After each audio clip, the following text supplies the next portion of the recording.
Evangelho de Lucas, capítulo 24, versículo 13. Nós vamos ler apenas até o versículo 17. O texto é longo, mas vamos ler até o versículo 17. Diz assim, Lucas 24, 13. Nesse mesmo dia, iam dois deles para uma cidade que distava de Jerusalém, a 60 estádios, cujo nome era Emaús. E iam falando entre si de tudo aquilo que havia sucedido. E aconteceu que, indo eles falando entre si e fazendo perguntas um ao outro, o mesmo Jesus se aproximou e ia com eles. Mas os olhos deles estavam como que fechados, para que não o conhecessem. E ele lhes disse: que palavras são estas que, caminhando, trocais entre vós? E por que estáis tristes? Amém. Obrigado. Que o Espírito Santo nos conduza a entender essa palavra e nos guie segundo o seu querer.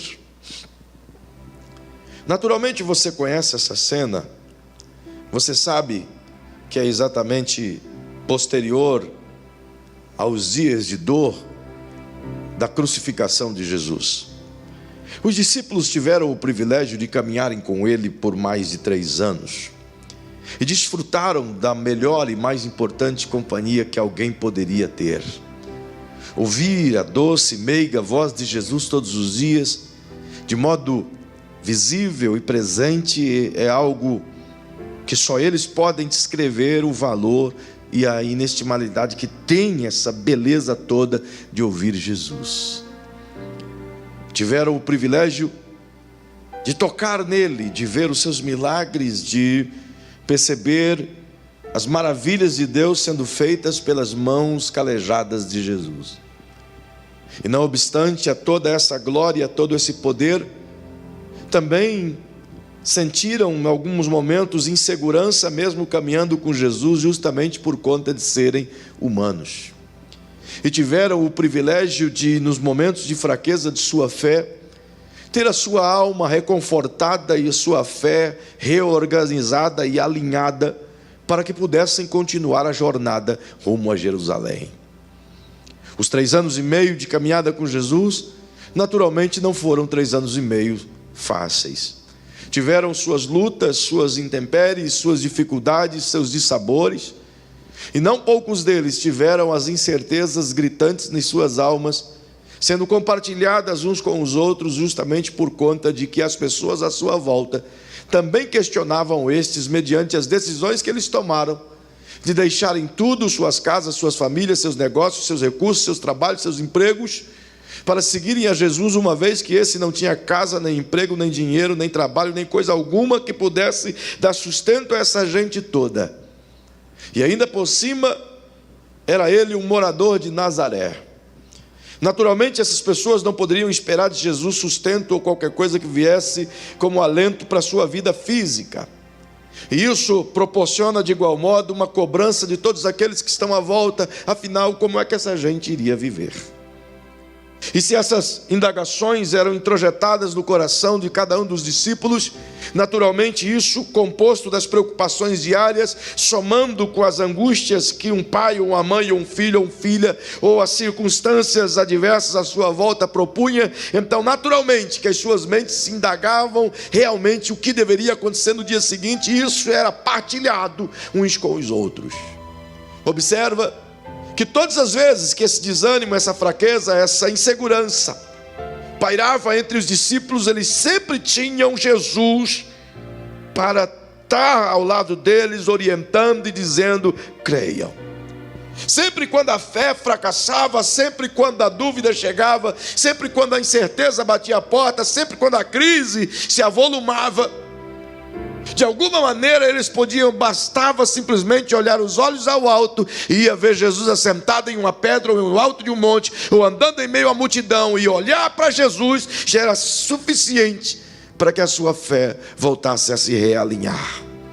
Talvez seja por isso que o escritor aos Hebreus, que até hoje ainda é no anonimato, No capítulo 12 do seu livro, ele diz que por conta de a gente estar rodeado de uma tão grande nuvem de testemunha, não podemos permitir que as coisas dessa vida nos embaraçem, mas que a gente precisa estar com os nossos olhos focados em Jesus, pois Ele é o autor e consumador de nossa fé. Perceba que em razão disso, de olhar para Jesus, eles já tinham a sua fé fortalecida. E eu acho que isso acontece com a gente quase que constantemente. É a misericórdia, a graça, o favor de Jesus, embora não o vemos, mas como disse o próprio Jesus, felizes são aqueles que creram sem ter visto. Isso se enquadra a nós outros. Perceba, portanto, que agora é chegado o tempo onde os discípulos têm que se deparar com a cena de não mais terem Jesus.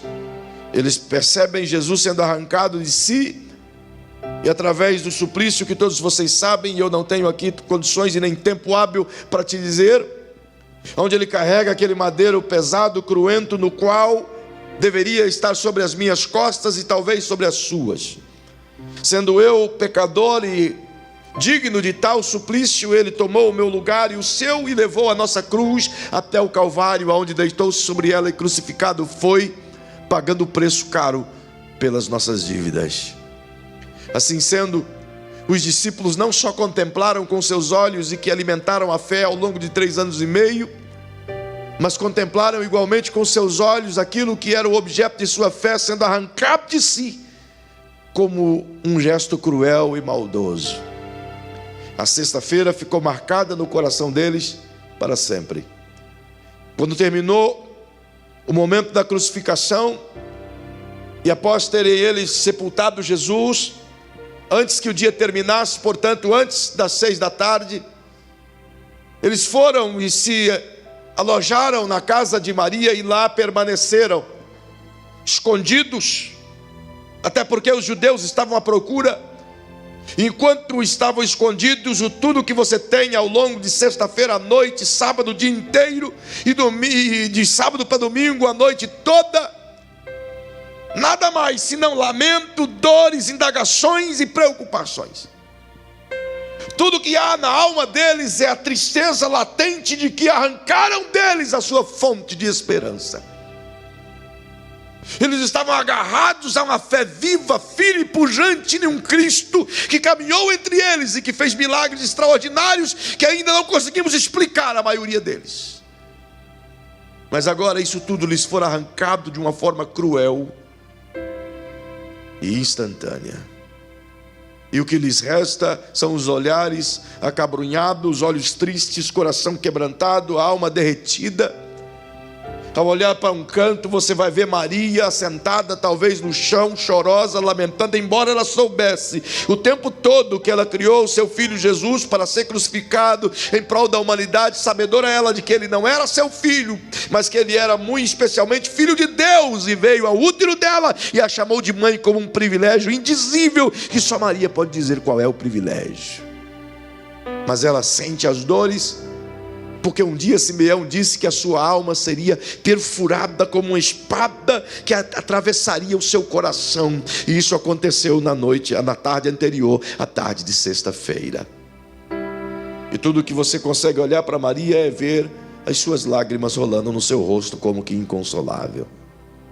O mesmo acontece com cada um dos discípulos. Sua esperança lhes foi arrancada. Abruptamente fecharam seus compromissos. Abruptamente interromperam as suas cruzadas, abruptamente diminuíram as suas marchas e cessaram as suas agendas, abruptamente fecharam as suas igrejas, abruptamente fecharam os seus negócios, abruptamente trouxeram as dores, as angústias, a separação. Abruptamente as famílias ficou de um lado, os apóstolos do outro, as pessoas foram separadas umas das outras. Abruptamente a perseguição eclodiu sobre eles. Abruptamente eles têm que ficar agora às escuras, não só para se proteger, mas também porque não sabiam como seria o dia seguinte.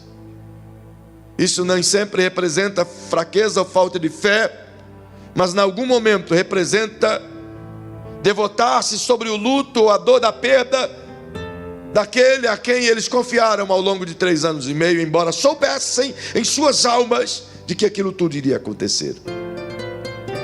Se hoje a gente canta canções da crucificação e a gente chora sentindo pesar, imagina como foi para eles aquele dia.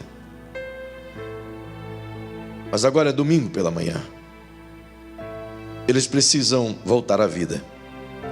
Não dá para ficar escondidos na casa de Maria, entulhados aquele monte de gente durante muito tempo.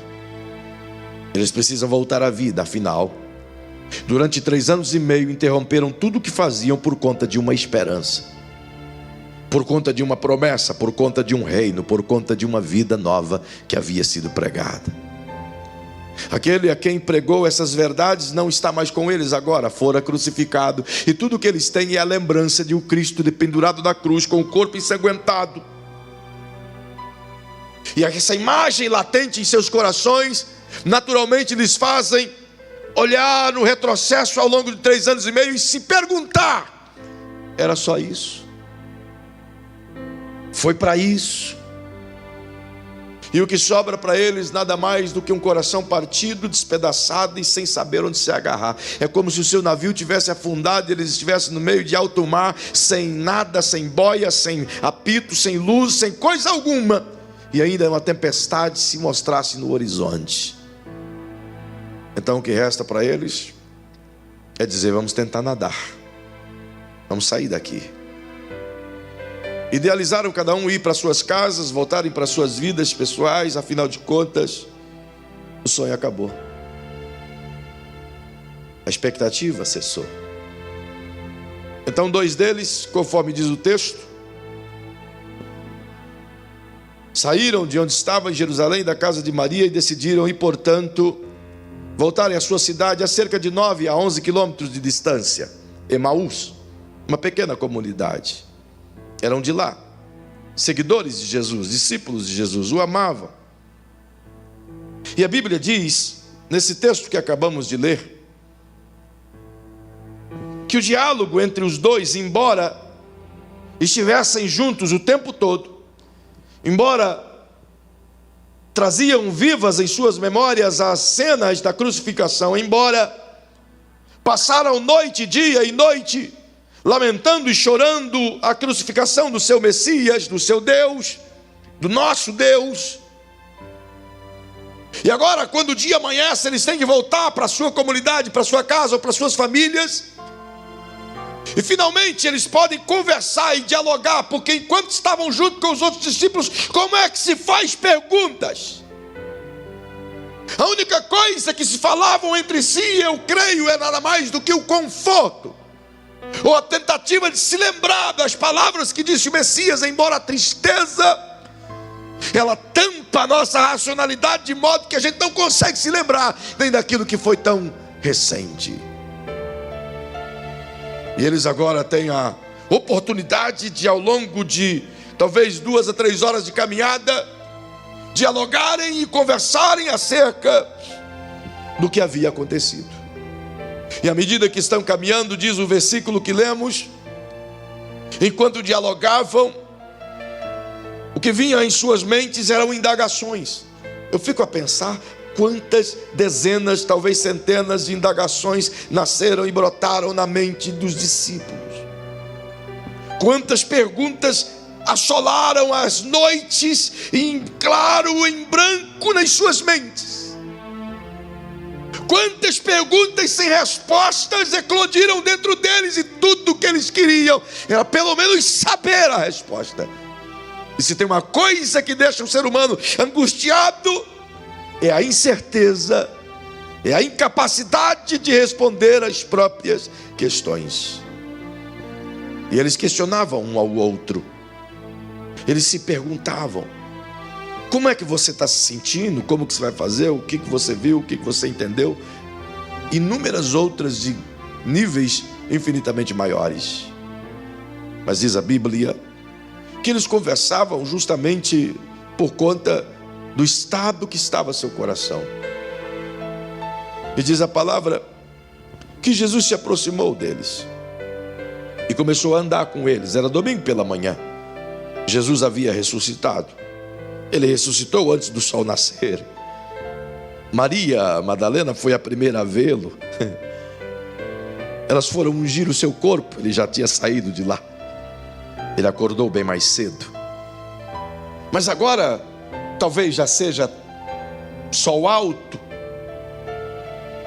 o dia já está alto, e eles estão caminhando com Jesus, mas não conseguem percebê-lo, até por conta de que o Espírito Santo veda os seus olhos para que não compreendam de maneira imediata o Cristo glorificado, que ainda não havia sido, mas o seu corpo ressurreto, coberto como que por algo espiritual que eles não conseguiram compreender. O certo é que diante dessa caminhada, Jesus consegue dialogar com os discípulos e perceber o que havia dentro deles. Se não percebam, diz o texto que ele se aproxima e percebeu que eles estavam entristecidos, naturalmente. Se ele sabia tudo antes da crucificação, imagine agora, que recebe todo o poder do céu e da terra. Então agora ele chega aos discípulos e vê o estado dos seus corações, e dialoga com eles e diz: escuta, sobre o que vocês estão conversando? Que palavras são estas que vocês estão trocando entre si? Então um moço chamado Cleopas, que caminhava junto, era um dos dois, olhou para Jesus e indignado perguntou: você é o único estrangeiro que não sabe o que aconteceu aqui nesses últimos dias? Você deve ser o único que esteve em Jerusalém e está por fora da notícia, porque o mundo inteiro sabe essa notícia. Que notícia? Disse Jesus. E eles disseram: mataram a Jesus de Nazaré, aquele que era poderoso em obras e em palavras, aquele que fez inúmeros milagres, cuja nossa fé estava agarrada nele. O mataram, o crucificaram. Os principais, os sacerdotes e todos aqueles que fizeram isso estão lá, mas ele foi crucificado e o enterramos na sexta-feira. Aí eles continuam e abrem seus corações e dizem: e por que estamos tristes?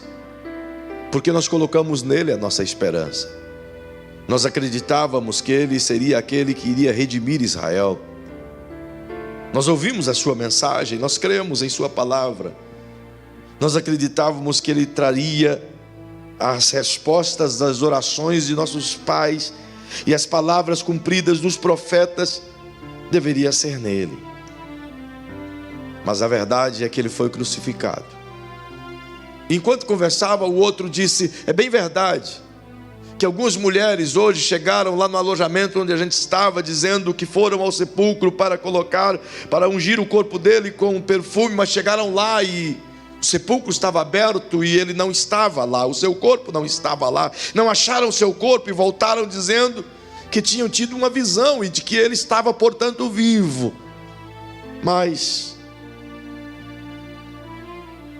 elas o viram, mas nós não o vimos. Então o semblante cai, sua alma outra vez mostra tristeza. O outro concorda com o diálogo e diz: alguns até dos nossos que estavam conosco no alojamento foram com as mulheres lá nos sepulcros, e de fato não havia ninguém lá, mas eles também não o viram. Agora, diante disso, Jesus, olhando para eles, quase que inacreditável aquilo que estava ouvindo, pois essa gente, durante 3 anos e meio, colocou a fé em Jesus, e todas as vezes que estava alquebrado e cansado, olhava para Jesus e a fé renascia, e agora outra vez, mas de uma forma tão gritante, que Jesus por um momento os questiona, dizendo: oh, ignorantes, honestos de coração, por que vocês são tão duros em crer em tudo aquilo que os profetas disseram? Não era necessário que o Cristo padecesse primeiro para depois voltar em glória? E diz a Bíblia que ao longo daquela caminhada Jesus fez uma linda pregação para os crentes. Ele pregou para converter os crentes outra vez. Talvez nesse tempo de pandemia seja isso que Jesus tenha que fazer. Trazer uma mensagem para ver se converte a nós mesmos outra vez a Ele. Talvez os dias de trevas e de dor e de angústia que estamos a viver sejam a peneira na qual está provando aquele que tinha fé em Deus de verdade e aquele que era religioso o suficiente para passar pelo buraco da peneira.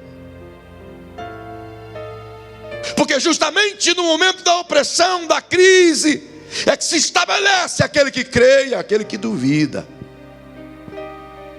Mas o fato é que Jesus, mesmo aquele que passa pela peneira, de alguma maneira ele vai usar alguém para pregar para este, pode ter certeza.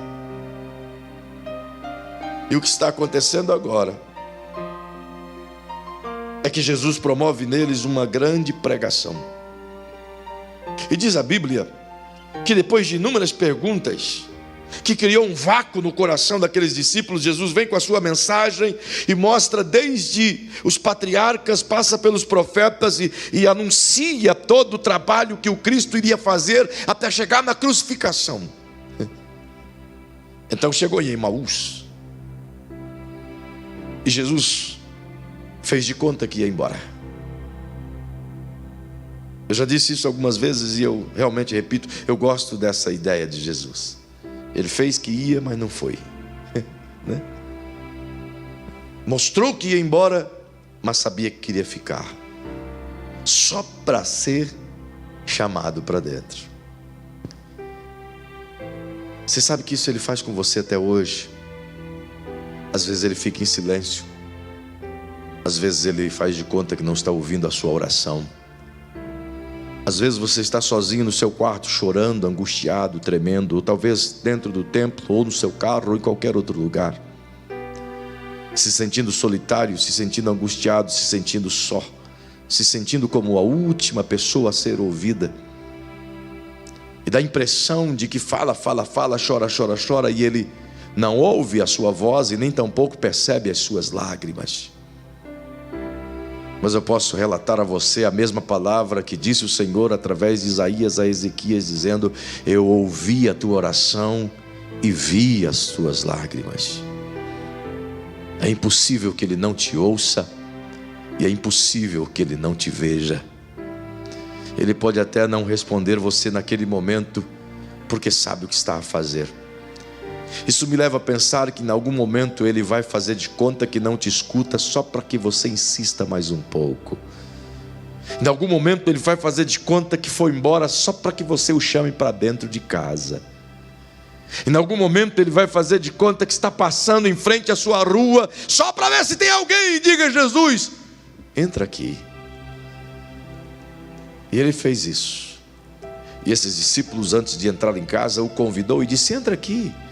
E ele disse: eu preciso ir. Ele disse: entra, está tarde, janta conosco, repousa um pouco, depois você vai.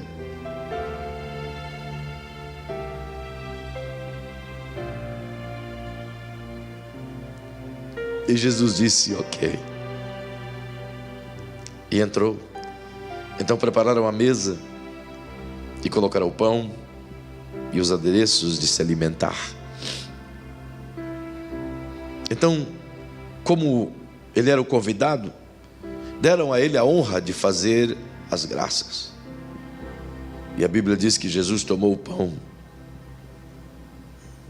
e deu graças ao Pai. E quando agradeceu pelo pão, o pão ficou sobre a mesa. Mas Jesus não estava mais lá. E eles abriram os olhos, imagina. Eles abriram os olhos e viram o pão sobre a mesa e os adereços ali, e olharam um ao outro, olharam nos cômodos, olharam a família. Mas Jesus não estava mais lá. Então, absortos, novamente um turbilhão de perguntas vem à sua mente e se dizem: o que aconteceu? Mas de repente, um que tem um estágio de sabedoria diz: ei, percebeste a forma como ele orou? A gente já ouviu essa oração em algum lugar. E o outro diz: é verdade. Porventura não ardia o seu coração quando pelo caminho ele nos falava? E o outro diz: o meu não ardia, queimava. Então eles disseram: era ele. Ele veio em casa. Que privilégio! Foi a segunda casa que Jesus visitou. Não foi a de Pedro, não foi a de João, não foi a de André, não foi a de Tiago. Foi de alguém que você vê o nome choque.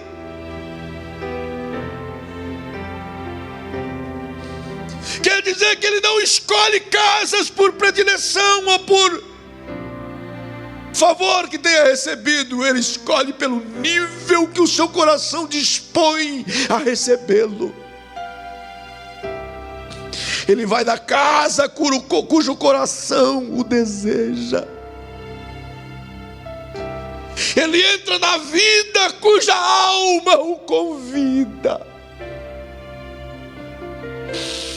Ele faz do seu corpo um templo, se nós convidarmos ele para habitar. Algo maravilhoso você aprende no livro de Salmos. E você vai ver a expressão de Davi ao longo de todos os seus salmos, embora ele não cita essa palavra em todos, mas a expressão é notada dentro das canções. E uma grande parte dos salmos ele sempre está dizendo: eu amo ir na tua casa, como eu amo estar nos seus átrios. O Senhor está no seu templo e é bom levantar as mãos no seu templo. Só que todas as vezes que Davi canta isso, você vai se lembrar de que não tinha templo, não tinha palácios. Tudo que tinha era em Siló, uma tenda que ainda era sobra do tabernáculo, mas que só sacerdote e sumo sacerdote podia entrar. Mas Davi canta ainda quando está no deserto, nas cavernas de Adulão ou do deserto, um dia em Gedi, ele canta: como eu amo estar no seu templo. De que templo Davi está falando? De que casa Davi está falando? Ele é pioneiro em dizer: entra Jesus e faz desse reles corpo a sua morada. Aleluia. Eu sei que você não pode receber visitas em casa. O decreto municipal nos impede até disso, embora a gente desobedece algumas vezes para ir atender um irmão ou outro.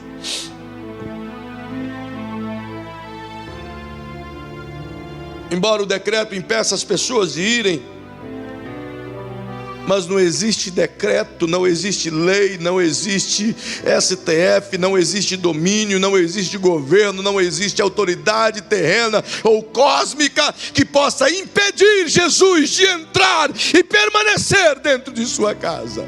Não existe.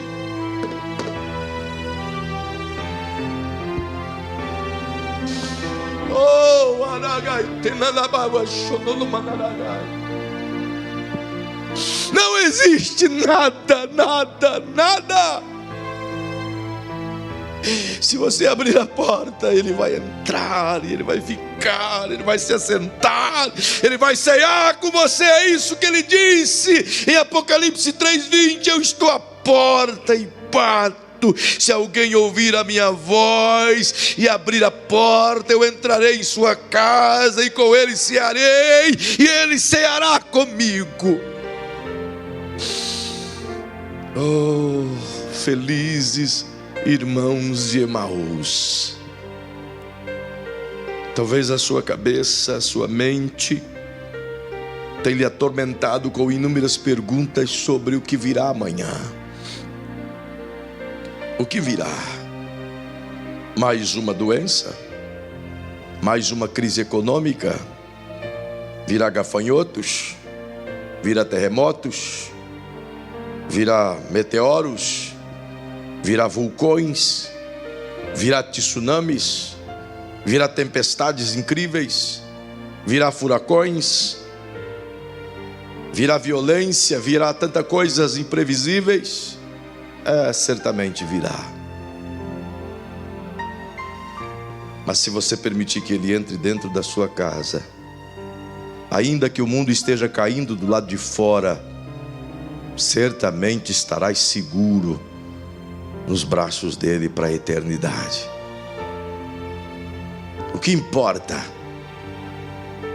é estar com Ele. Por que você não deixa Ele entrar? Por que se faz de durão? Por que bate no peito achando que a sua vida não vai terminar? Por que se tornas tão arrogante, tão soberbo, achando que o juízo não virá para ti? Achando que tudo aquilo que se prega ao longo desses 3.500 anos de história bíblica, de que isso é uma balela? Porque ainda não temes a Deus, porque ainda insistes em continuar no pecado, porque ainda insistes teres os olhos vendados para ver a luz do Cristo, ou para não ver a luz do Cristo. Tire as vendas, saque as escamas, as dúvidas, as incredulidades, as angústias fazem exatamente como fez a esses discípulos. Jesus estava caminhando com eles, mas eles não conseguiam ver.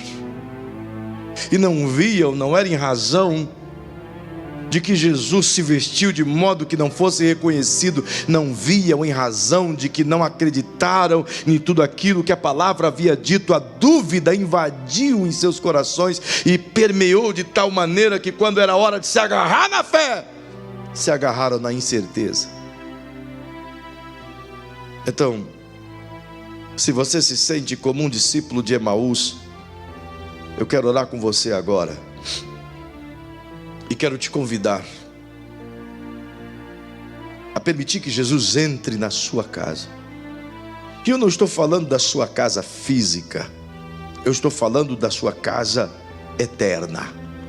Como diz o apóstolo Paulo, casa não feita por mãos humanas, mas feitas por Deus. Sua alma. Permita Ele entrar. Não o deixe do lado de fora. Não o convide para ser uma visita apenas para um café ou um blush. Convide-o para estar com você. Convide-o para permanecer com você. Convide-o para sentar-se no lugar principal, na sala de comando, e ser Senhor sobre todas as coisas da sua vida. Fazendo isso, não importa, você mesmo dirá: não me importarei com o que irá de acontecer, porque agora minha alma está segura. E se tivermos que perecer enquanto que corpo físico, a alma está segura. O que nos importa não é o presente do mundo, mas é a certeza da eternidade. Por isso, deixe Jesus entrar. Há uma antiga, velha, nostálgica canção que canta exatamente isso: fica conosco, nosso amado e bom Jesus. Oh, deixe Ele entrar.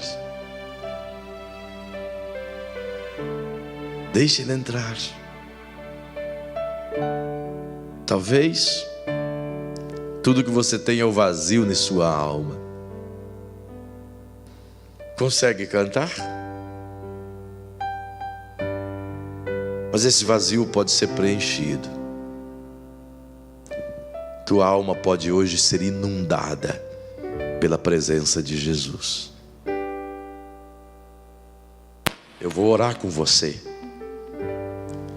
E quando eu terminar de orar, quem sabe você cante conosco essa canção. E vamos terminar cantando essa canção, e aí você pode deixá-lo entrar.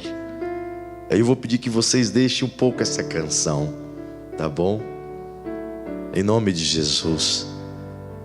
Pai, em nome de Jesus, eu oro com muita gente agora. Eu oro com muitos Malcolms. Eu oro com muitos discípulos anônimos. Eu oro com muitos moradores de Emaús. Eu oro com muitas pessoas que igualmente esses discípulos, Senhor, estão tendo a sua fé testada ao limite máximo. Eu oro juntamente com pessoas que já chegaram a duvidar da sua capacidade, não conseguiram duvidar de sua existência porque isso lhes é impossível, pois já lhe experimentaram tantas vezes. Mas a dúvida, Senhor, tem lhes feito perguntar se é isso mesmo. Mas a dúvida é nascente, Senhor, justamente porque estamos focados mais naquilo que está à nossa volta do que vemos, do que daquilo que está no interior, pelo que cremos. Por isso, em nome de Jesus, existem pessoas agora, Senhor, que pela fé digo e creio, que digo com consciência.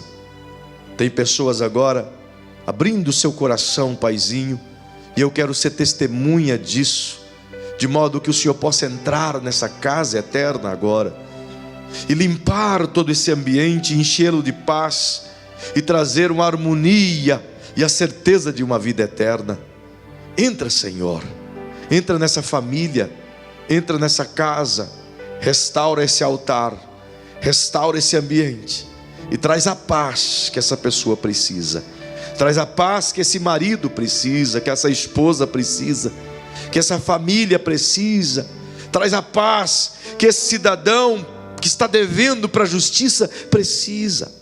Traz a paz para que aquele que está em trevas precisa. Eu lhe peço agora, Senhor, entre em nossas casas, entre em nossas vidas e não saia mais, por favor.